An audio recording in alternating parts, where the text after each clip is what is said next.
What's up? So it's been like a good 24 hours since the announcement of the Legion, and in this video I am gonna go over the things I like and then the things that I am not really sure about, and I'm splitting into two different parts. So I have the league itself, and then I'll have a like the 3.7, which most like mainly just gonna be like the melee stuff and the mechanic changes, stuff that isn't the stuff that could exist without the league coming at the same time. And this is gonna be quite a bit shorter than the two previous videos, which are basically just the first one me checking all the stuff and giving my first impressions, and then the second one is checking the pay last. But for this I have actually constructed some stuff, and I can talk about more, so hopefully I don't forget anything, and so on. So yeah, first, the good stuff about the league. Well, the player agency. So we're not forced to stop mapping and complete the end game side stuff, which is kind of like in Breach, where we had splinters, and then when we combine the splinters, we get a emblem, and when you run it, like for example, if you compare that to like Synthesis, for example, you get the memories, and then you have to at least go place them, or like remove if you had bad ones. Or in Incursion, you have to immediately do the temple after you complete it. Or in Betrayal, you kind of have to do the safe houses.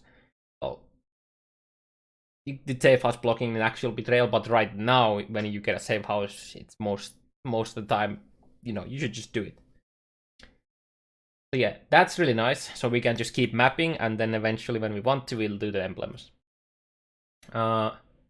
We can choose the difficulty, well, to some extent, and you might be a bit limited on it. So basically, you click the monolith, and then it reveals a bunch of monsters, and you go attack the monsters. You have to do a bit of damage to them. It doesn't have to be hits, so it like Contagion might be able to do it, and etc. etc. But we don't really know yet how fast or slow it is for like the actual fight to start. And then there's like some skills that are just probably gonna be better at attacking the monsters and so on. But more about it later. But I like the fact that you don't have to fight a lot of the stuff if you don't want to. Yeah. And then we have the there's like 5 different legions, and each of them has their own emblem, and then you put them into the map device, and then you can fight. I'm not actually sure if we can actually do only one, or does it have to be minimum of 2. But we have the 2 versus 3 and 4 and ultimately 5. So what's interesting is, will this affect the jewels that we might get from them, if if the jewels drop there, and how. Then we have the Incubation, which is basically you get these currency items that have a nice stack site. Thanks GG for that. And then you tag them into items and kill a bunch of monsters, and then you get stuff. So the good thing about that is it might be able to make us target farm stuff with what we want, much like how in Betrayal you could farm specific scarabs and so on. And there's a lot of potential in that system, I feel like, which I'm not expecting that we're gonna get, but if you could enchant your item through it. So obviously it's not gonna be a specific enchant, but it could be either just a random enchant, or a limited, like you could limit it into 3, like you'd have the strength, you have the dex, and the int, or like 2 of them or something like that. So you put that in your helm, kill a bunch of monsters, and then your helm gets enchanted. The cool thing about this might be that maybe it could even work with corrupted items and whatnot.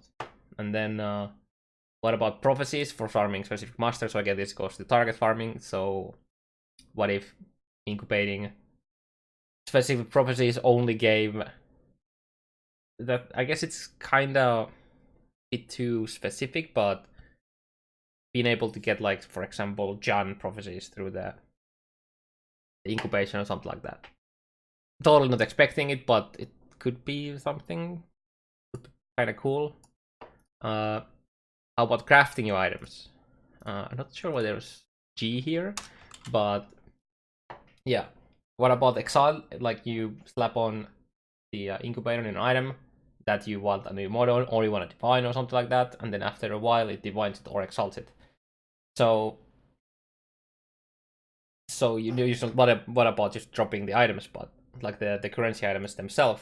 But then this could be nice in a way that it wouldn't bring a lot of exalt to the economy, but it would allow you to exalt items. Kind of like Leo in research allows to do that. And this could potentially, again, allow us to divine or exalt, etc., corrupted, or maybe mirrored items. I don't know. Adding quality. You know, there's a lot of interesting stuff they could allow us to do with it. And some other stuff. So we have the jewels, right? We have the Legion jewels that do, like, change the nodes in your skill tree. They conquer them, so they basically just change them around.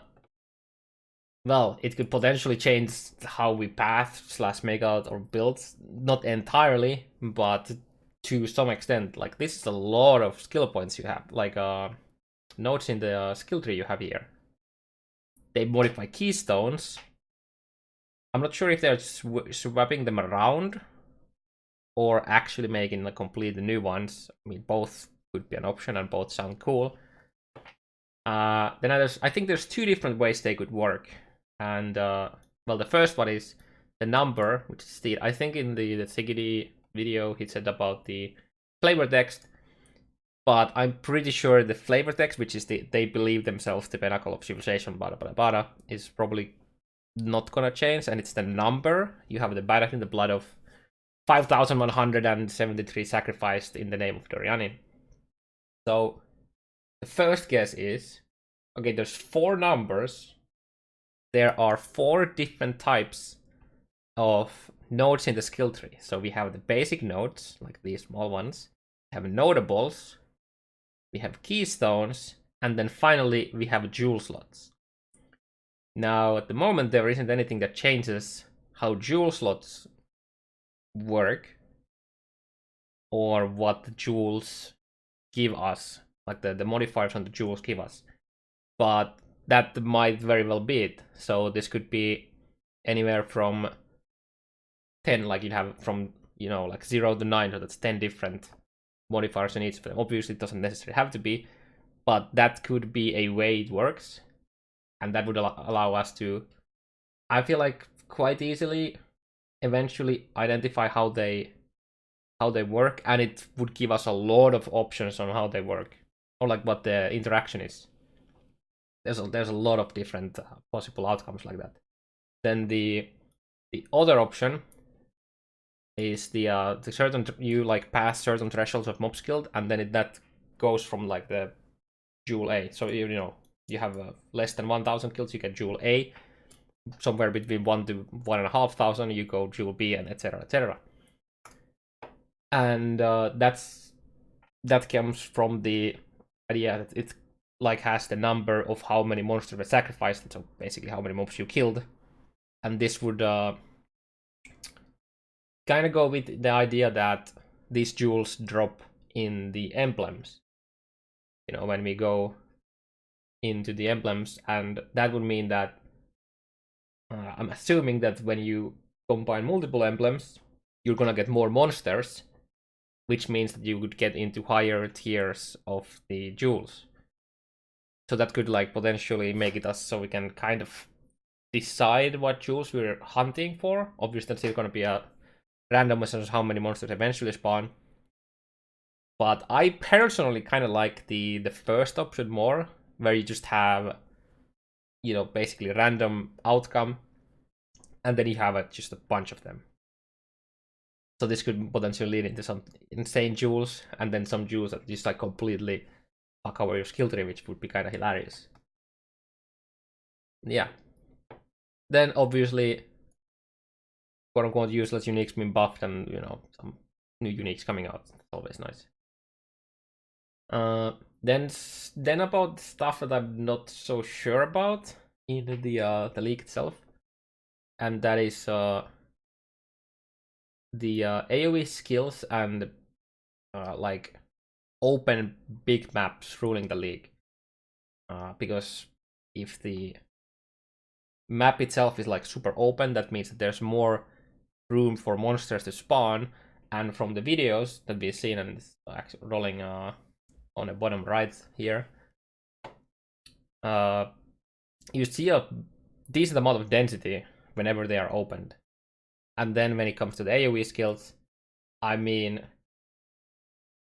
some auto-targeting skills, etc. versus screen-wide contagion, for example. Or like melee skills, like right now is playing on the video, that is pretty tiny AoE, right?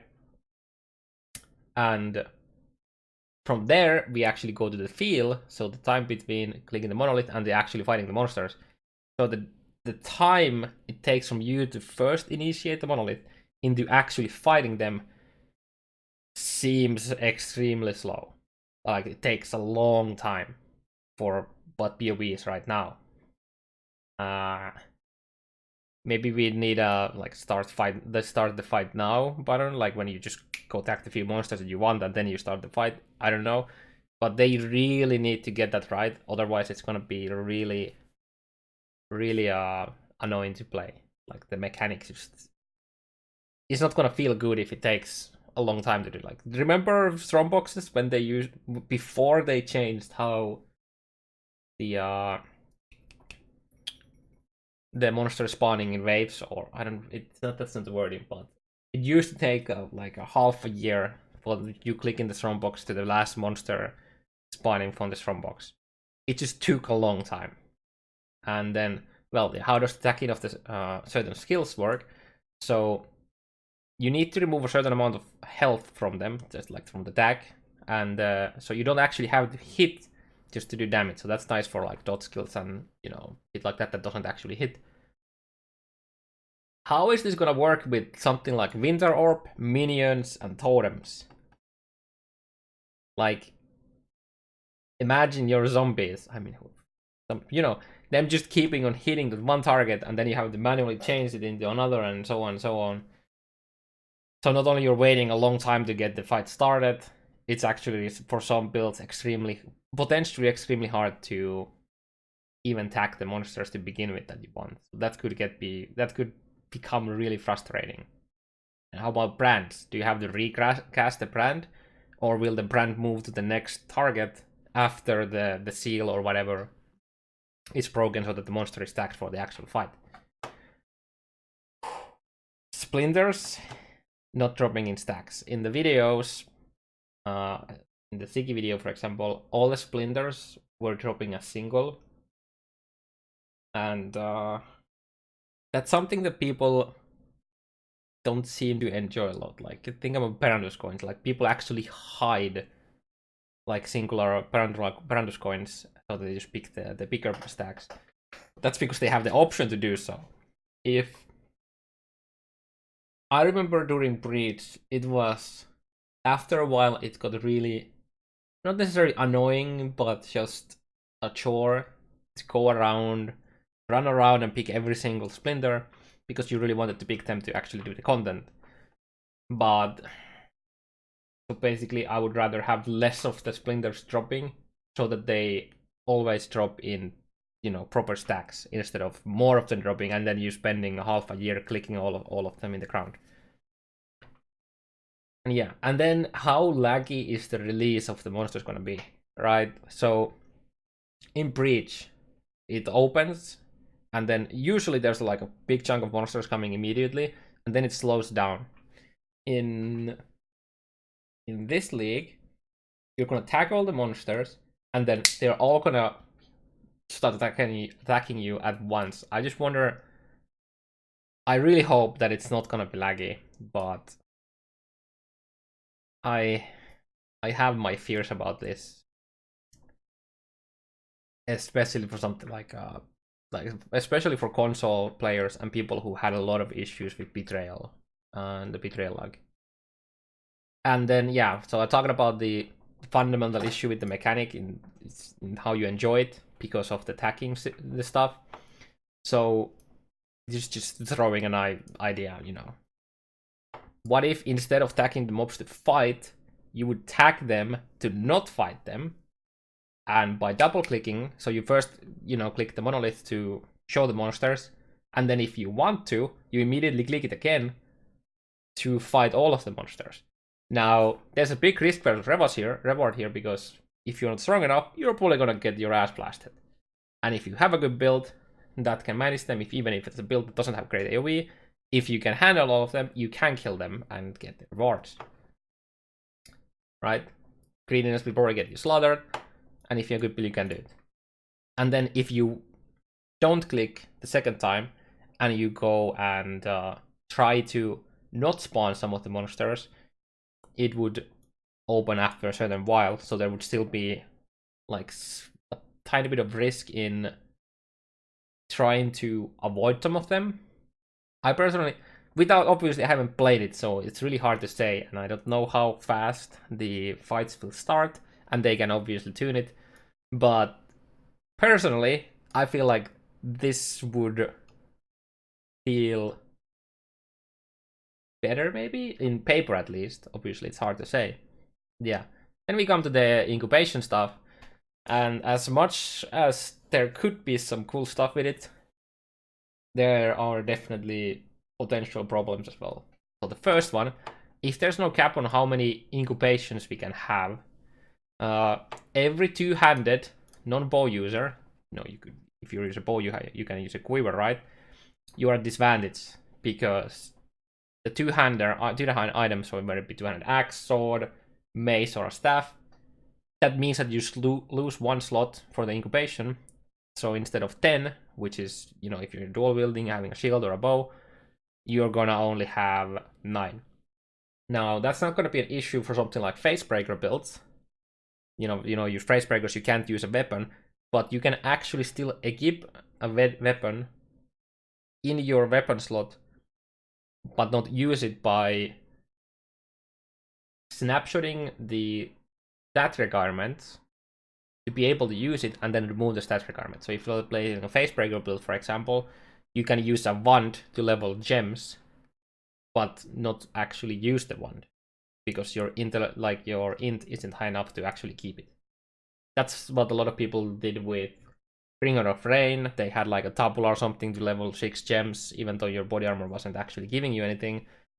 People who use His Torment use like an Unset Ring to level a gem, etc, etc. And then it can turn into a massive, horrible micromanaging issue. So we have different kill counts.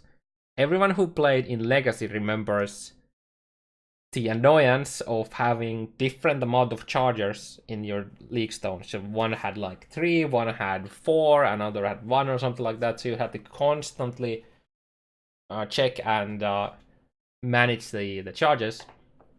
So for example, you have 500, which is, a lot of endgame setups, that's like 1/3 of a map or half a map or something like that.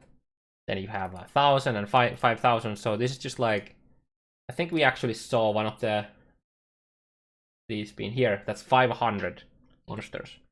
This is 5,000, and then you have 1,000. Oh, interesting. I actually picked up the numbers that were here. But yeah, that's an interesting coincidence.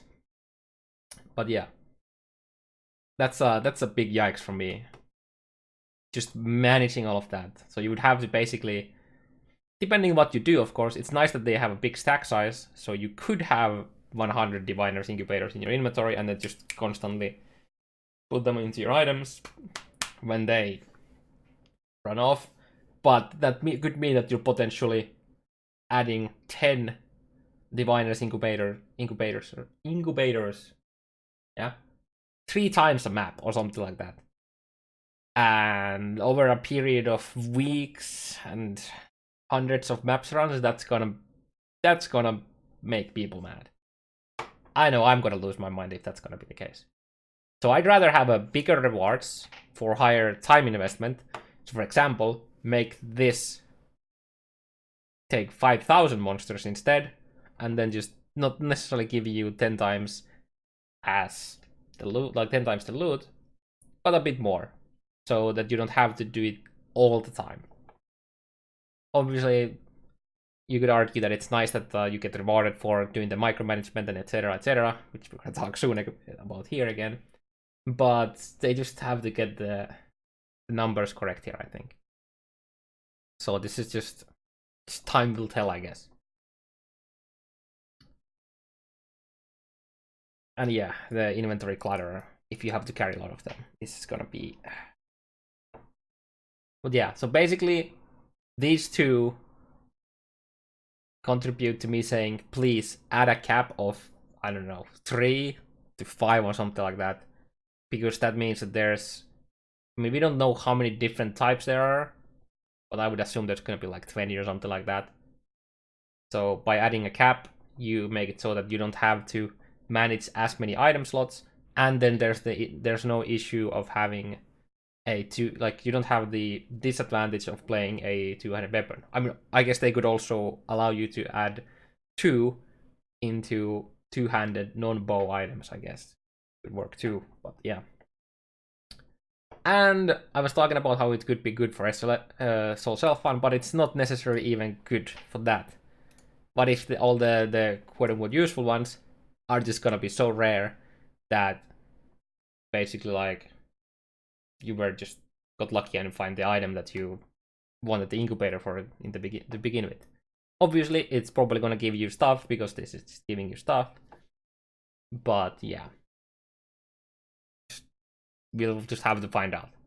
And other stuff, and we have the map device upgrade. So right now there's 4 slots. You have the map, and then you have 3 empty spaces for like scarabs and fragments and the divine vessel, which takes 2, which I believe is switched to only take 1 now, because in the I don't think you see the upgrade here, but yeah, it basically just like 5 1-slot items, like spaces there, so that fits there nicely. So this is basically more micromanagement for endgame. You don't need to do super micromanagement to sustain these 16s, even though people say you do. But I feel like because it's an option, a lot of people feel like they have to do it because otherwise they are not optimal, like playing optimally. So I think this is just from my point of view, this is just a big oof. If I'm playing solo self-fun, it's not gonna bother me too much, but in trade league, it might be just like might just end up being annoyance for a lot of people in the long run. But at the same time, it allows for higher investment in your maps, which means more rewards, more sustain, more monsters to kill potentially, and there's more quality overall like that. So it has its pros, it has its cons. I don't really know what to think of. Like, I'm kind of in the fence. I don't know which one I like. Do I like the option of higher investment more than the potential issue of micromanagement? Then the rarity and how many different jewel types there are. So remember the delve ring combinations where you got the rings that you had to combine and then hope that you got good stats out of the possible pool that one specific mod had? I hope it's not gonna be that kind of RNG and rarity to get the not necessarily the best jewels, but like decent jewels. And yeah. have fun. I mean, it's not the first item in the game that doesn't actually tell you what it does. Like, it doesn't have a list of all the things it does. Like, imagine if you have 4 different things, and I would imagine that it changes all, like, for example, all dexterity is changed to strength or something like that. So they would have like a massive fucking list. So they just can't show us what all of the modifications are. So you either have to, it's either gonna be the text, which I don't believe it is. And I remember somebody saying that Siggy said that it was a mistake from him part and it's actually the number, which I think it is, because otherwise I don't really see the reason for the number, unless that's the indicator of what it actually does. That's a lot easier to come by than having, you know, 15, 20, whatever different flavor texts.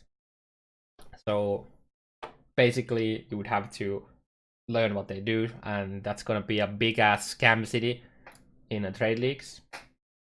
It's gonna be interesting to see how it'll affect people in general, how they're gonna, and if they're gonna enjoy it or if they're gonna absolutely hate it. And then we have the new skills and reworks. Well, basically we just need more. We need patch notes. We need more mechanical and numerical details before we can say much. Like, for example, the ground slam on the video didn't look that great. The AoE still didn't look that great. I know you can make ground slam like a massive AoE with high investment, but we just need to know. And then we have the rapid chains, which is, I guess it's like one of. But so that sounds pretty insane for a spell-based minions, right? So let's take a look. It's here, right? So it has increased crit chance for spells and spell damage for 100 maximum life. So imagine having a Spectre with 10k life. That's 200% spell crit and 200% spell damage. That's pretty good. Now, the sacrifice life when you use a trigger of a spell, I mean, well, get regen for them, get leech for them, so it has a drawback. But that sounds pretty insane with Necromantic Aegis. Speaking of that, Necromantic Aegis is here currently. However, in here, you see it's completely gone. Oh, let's scroll up before. You don't actually, it's actually not here at all. I wonder if they removed it or if it just moved into a different spot in the skill tree. I personally hope that they didn't remove it. And it doesn't make sense that they would remove it because one item seemingly being so insane for them. But yeah, that's just an interesting thing that you can see in the skill tree right now. And then for the 3.7 itself, not considering like the league itself at all, so like completely separated. And oh boy, did we get some good shit. So we have built-in AoE on like melee namelock skills. Like even like the default attack now has AoE. So that makes me wonder, will minions that basically have that too, for example, Summon Raging Spirits uses a, I don't remember exactly, but it uses basically a default attack skill. So could they have built in a tiny bit of AoE? That would be very cool.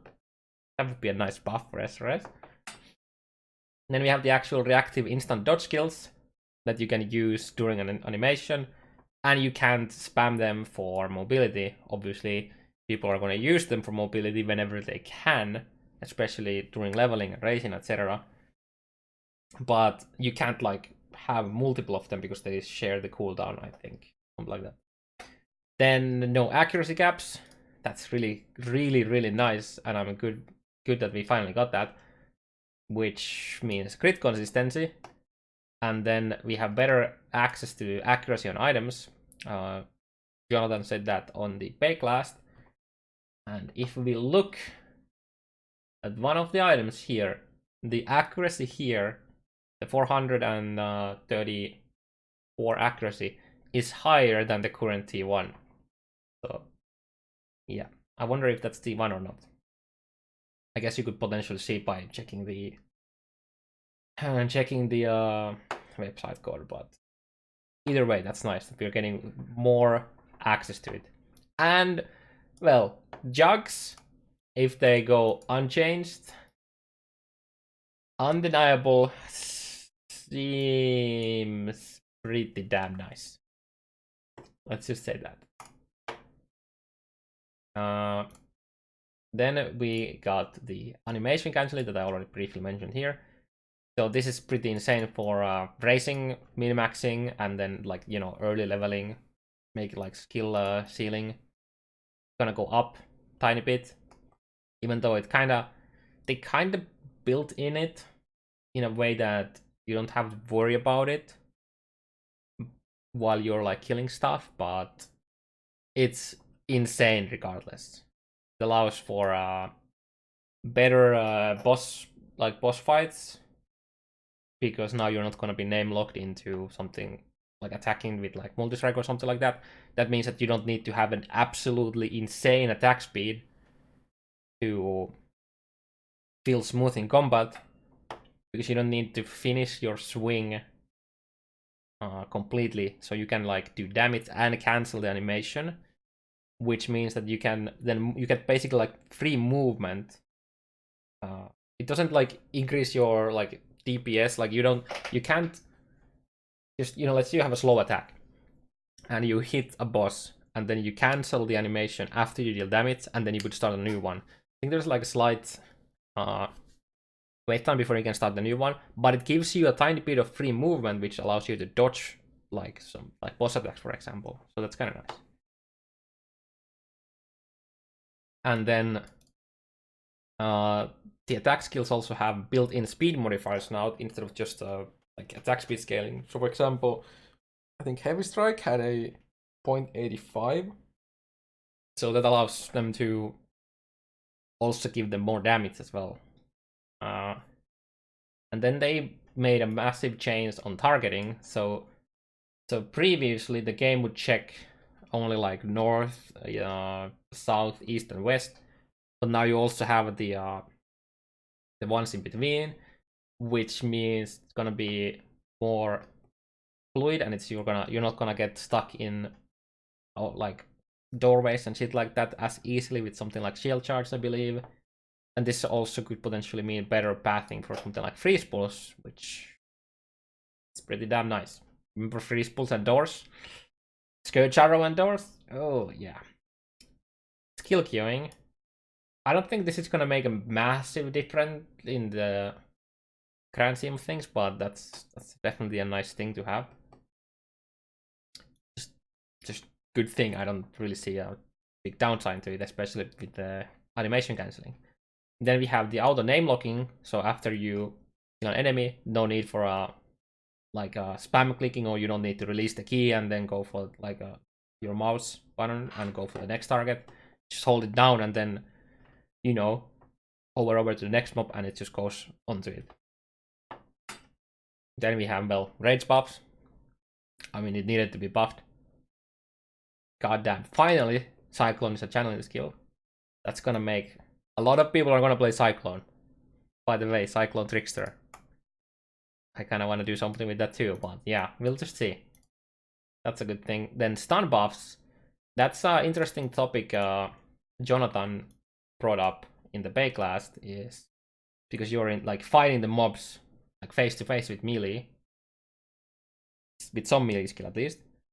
It's better for them to stun more often than for spells, because you're already like far away. So basically they buffed physical stuns both for spells but especially for melee, and then they nerfed stuns for like the threshold to get stunned and the, I think, duration. Or was it only duration? I don't remember exactly, but yeah. And it's kind of cool that they made it so that like elemental attacks also are now worse for stuns than physical. It just makes sense thematically, I guess. I really like this change. Not sure how it's gonna feel in the end, but it should add fluid, like you know, the combat just being more fluid and feel better when you're in melee range. There's some other stuff. Maps which stated bosses getting mobs. So The spider map, whatever, is getting like an ads now. There was, I think you mentioned 2 maps and then also a rework on Coward's Trial, which used to be a great map back in the day, and now it's just kind of like whatever. So that's really nice. And it's really nice that they're adding these. I think Basilica is one of the maps where you have Innocence, and then you have the ads coming, but they don't really drop anything. It's just adding loot to them alone would be a good thing. I really like the Abyss Jewel nerf. I think they're basically nerfing like basically like elemental damage rolls on them. That's good. No free carried damage on like especially on MF bow builds because of just had crazy jewels. That's nice. Then we have the no caster attack mods on some specific weapon types. So I think we had a dagger that basically couldn't roll attack mods, and then like a staff that couldn't roll like caster mods and etc. I like the idea of that, but I personally hope that these bases are not going to be the best in slot for like the staff, for example. I hope that's not going to be the best in slot for an attack-based staff build. I just hope it's like a good stepping stone into then getting like the late game rares from the old bases. If you're getting new bases, or maybe they're just changing current bases. I'm not exactly sure how this was gonna go. And then we got the not so sure about stuff about the 3.7. So they mentioned about shield charge rework, not dealing damage of your weapon anymore, but instead of doing damage of the shield itself, kind of like spectral shield throw. Yeah. So I guess that's a rip for those few people who played facebreaker builds and use shield charge to AoE clear because you just like one tap everything on your way, because now the damage is based off the shield. So I'm not sure about if I like this change personally. I don't know. We'll just have to see how the shield damage scaling is gonna work. Then we have the monster damage going up. Oops.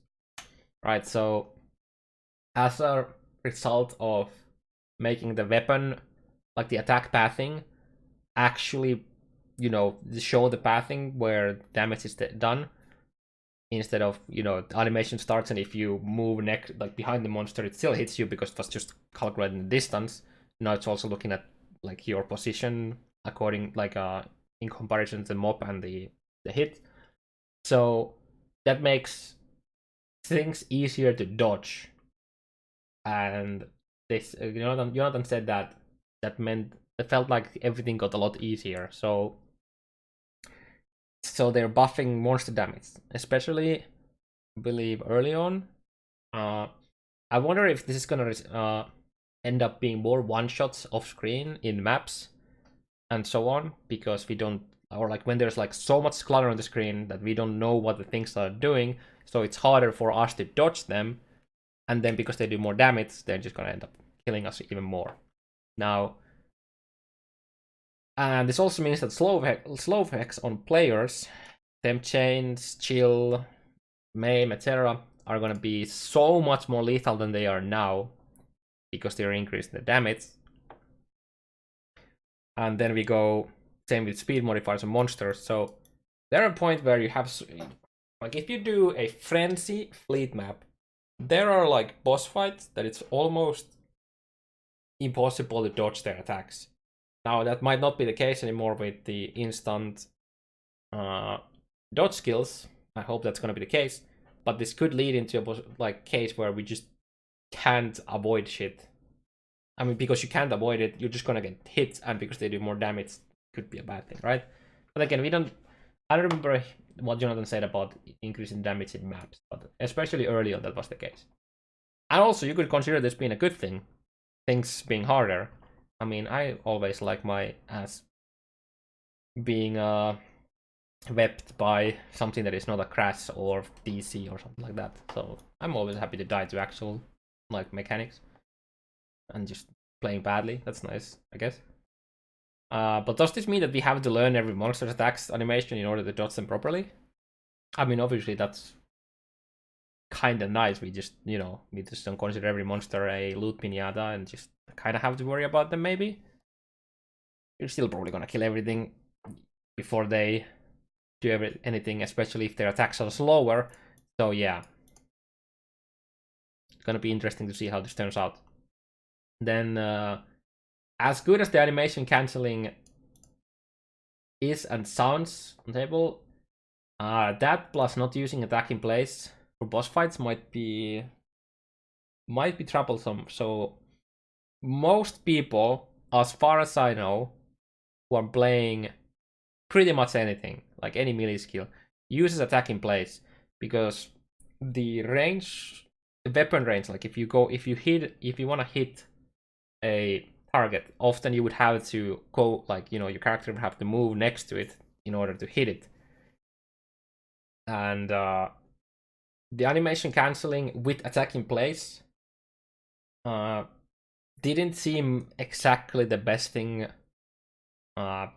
because if you don't use the attack in place, that means that if you're using a melee skill, for example, so when you kill a monster, the animation actually cancels because the monster died. Like if the monster dies on a one hit, it doesn't finish the animation if you keep holding down and you want to move to the next monster, which is not in the range of you hitting it from the same spot that you killed the first monster. So if you had attack in place, that your character wouldn't move to the next monster. So it would actually mean that you'd finish the animation for it, unless you manually cancel it by moving, right? So what this means for boss fights is, if you want to hit the boss, you had like boss with like ads or something like that, I feel like you want to use the attack in place for boss fights, because the movement is so important, especially now when they're gonna make things easier to dodge, so they're probably gonna do more damage, so it's gonna be important. The placement is gonna be so important. So this might feel weird because you wanna attack in place during the boss fight, but for normal mapping, you might want to use the not attack in place to get more fluid gameplay. I'm not sure if I explained it well, but that's just a concern that popped into my head. I'm not sure how this is gonna be. So this is like constant swap between attack in place and not in normal play, because you want it for the boss fights, you don't want it, and then for the normal play you want it. So I'm not sure how that's gonna be. Balance for melee and spells overall. Again, we just need patch notes, right? We don't really know how it's gonna be. So, and then melee ability is getting flat physical damage per level. I feel like a lot of people were like, oh god, that's really nice. So basically, skills like heavy strike and whatnot are gonna get flat damage per level while leveling, so that the importance of good weapons while leveling, especially physical weapons, is not gonna be as important. And while that is good, that also means that they have to nerf the damage effectiveness, so you have the deals X% of base damage. That means that builds that don't do physical damage, like that you want to do elemental damage build, your damage is gonna go down because of that. It might not go down a lot, but it's gonna go. So something like pen is gonna be not as great in that case. Flat damage from jewels, gear is not gonna scale as much. And then, yeah, so basically nerfs to pure elite scaling builds, and potentially even reflect issues. If the flat physical damage that the gem provides is high enough for it to actually become an issue. Because there are pure elite builds, like elite attack builds, that don't worry about phys reflect, but this might become an issue. So just tiny bit worried, even though I think overall it's gonna be a really nice thing for especially physical based leveling and all that. So yeah, and then is making the mechanics feel fluid enough to make melee really worthwhile, comparable to spellcasting range in the game. So basically it really boils down to, is the AoE, the speed of gameplay gonna be enough? I don't know. From the video, it seemed like Cyclone was really nice. Oh, I guess one other thing that I didn't note here is that Cyclone having different speed based on where your cursor is in comparison to your character is actually really cool, because right now if you wanna do damage to a boss with a really high movement speed, with a weapon that doesn't have a massive weapon range, you actually have to be extremely good at your mouse position to do ideal damage. And now if you just have the mouse next to your character, you're not going to move as much, but it allows for more consistent damage on bosses, especially with small hitboxes. So that's really nice. And there's more other stuff. Just get it here. So if you watch any of my before videos where I'm talking about patch notes and whatnot, I'm not a big fan of Ascendancy class specific build archetypes. Like we have the Sand / Blood Gladiator now, and then we have the Rage Berserker or whatever.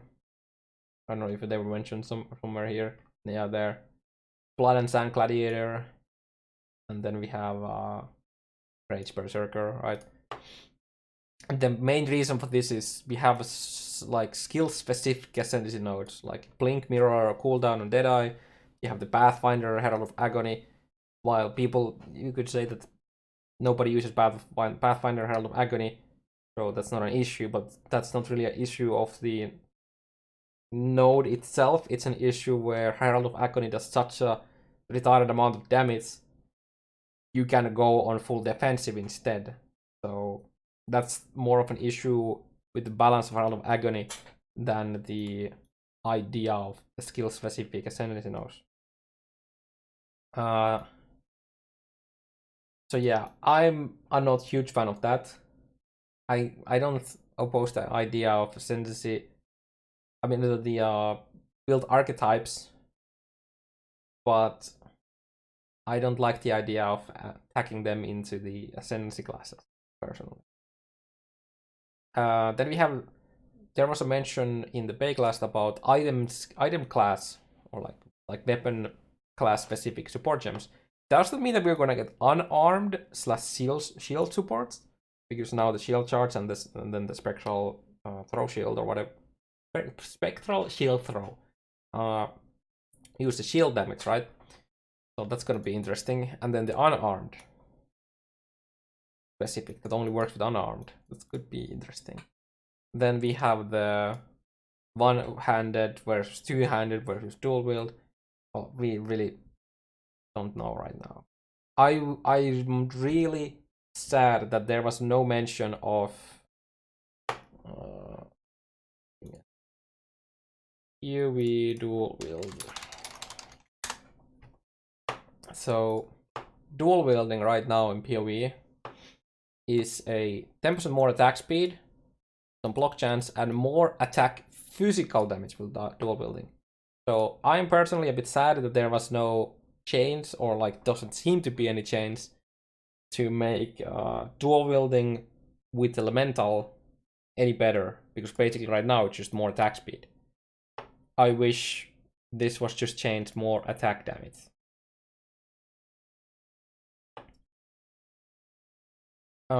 Yeah, basically we just, other than that, we just don't really know yet.